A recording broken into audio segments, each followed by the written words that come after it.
What's up? Welcome back. I'm John Stark from MacTheMovieGuy.com, your favorite blind film critic, and today we're gonna take a look at Natchez.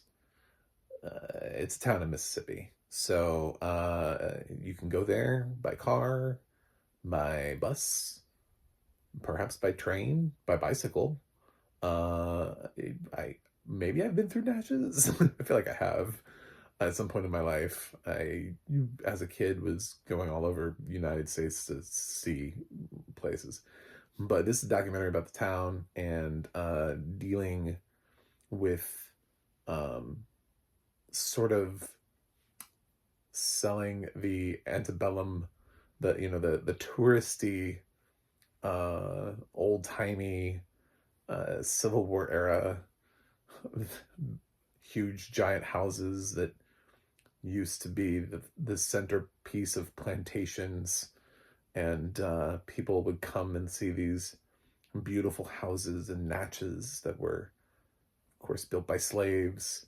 And there are Black people in the town, and the town has grown, and it's like progressive and regressive at the same time. And it's a very interesting documentary because it sort of explores the dichotomy of everything that's happening in this town. It doesn't have audio description that I know of. It's being released by Oscilloscope, so I don't really think it has audio description for real, but maybe it does separately. Maybe the people of Natchez put it on here. I don't know, but I'm going to go with no. And it's just a look at how culture can clash and blend at the same time in a very odd way. How time continues to pass, and things continue to adapt, and they're eventually going to reach an intersection, and maybe they are at that intersection for Natchez, and that's what they're coming to terms with, is the fact that, that there's been like this garden society of Natchez, right, which has been historically white. And there's a Black woman that talks about how she's proud to be the first Black woman on the Garden Society. And she tells why and goes into that story. I don't want to tell you the whole documentary. There's another guy that goes into the whole thing about how, when they go into these house tours, which they show you, by the way, it's interesting how everybody was like perfectly fine with being on camera. For everything, because I think if they watched the finished product, they'd be like, oh man, oh, so that's what my footage was used for. So he points out the fact that when you go on these tours of these big historical homes, they always refer to people as servants, and never as slaves. And I was like, oh, that was their favorite servant. They taught him to read and write at a time which, by the way, it was illegal to do that. So they risked everything.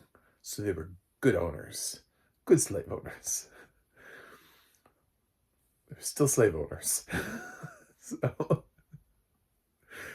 it's like being the Nazi that didn't kill anybody. Like being like, well, I stood there, but I didn't pull a trigger. Am I okay?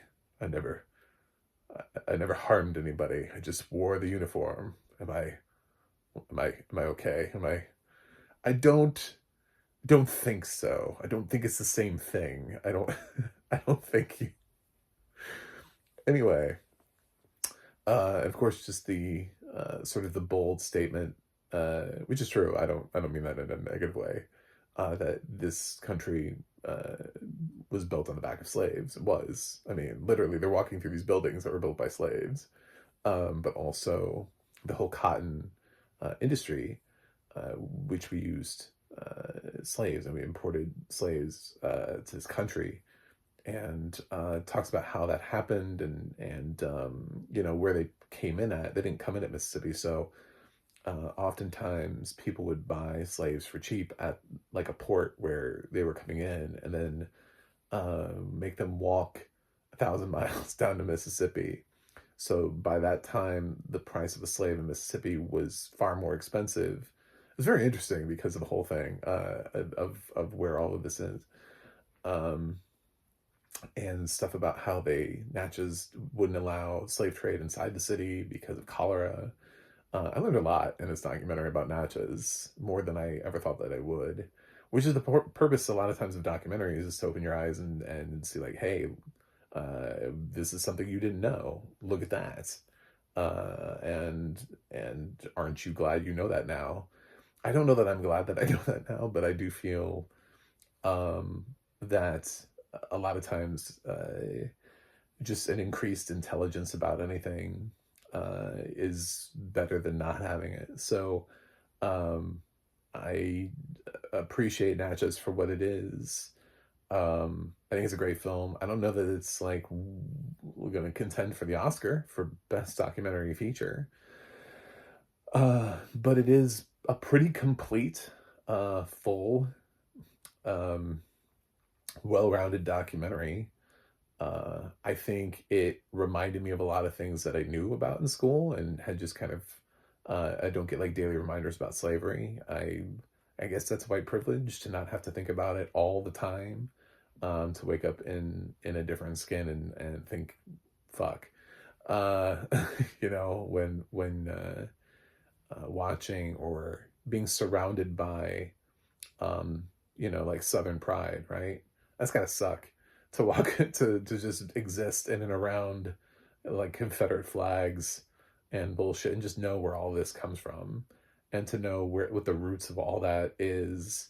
At least when you're in some other places, you can perhaps forget for some time that that it's but when you're down there in somewhere like Natchez, it's really hard to forget and to not constantly think about your history and your past and ancestors and all that kind of stuff. So I think Natchez does everything really well. I don't really have any complaints with it. It's just I guess I've been more impacted, more moved, more devastated by documentaries before, even documentaries relative to this subject matter. So that I feel like have nailed home the part just a little bit more. Natchez is narrow because it's about just this town instead of about the broader topic. But yeah, we've seen plenty of documentaries about this and adjacent to things like Ava DuVernay's 13th, for example, which is an excellent documentary on Netflix if you haven't seen that yet.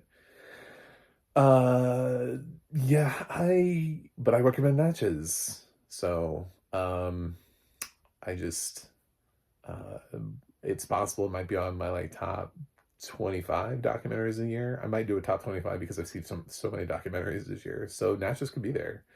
I would not be mad at all if this was on the top 25 documentaries of 2025. But I'm giving Natchez an 8.6 out of 10. If you want to see it, check it out. Great. It doesn't have audio description, so if you're blind or low vision, I'll leave that up to you. I mean, if you're like from Natchez, if you're from the area and you're interested in it, you're going to watch it anyway, like regardless of audio description. I kind of feel that about the blind community is sometimes there's like a project that speaks to you like 100% and nothing can stop you. And I would think that if you're from there and you relate to that you would watch it anyway. I think for everybody else, it's just going to be a life choice. So it's a strong documentary. If it ends up on a streaming service, check it out. If you're excited, find Natchez and watch it because it's definitely not one of the documentaries this year that's getting more traction. It's not getting enough like play, enough talk, discussion behind it, winning the festivals, sweeping the circuits, those kind of things. So and I think it deserves more attention than it's been getting, so to be certain. Anyway, thanks for watching, thanks for subscribing, and I will see you guys on the other side.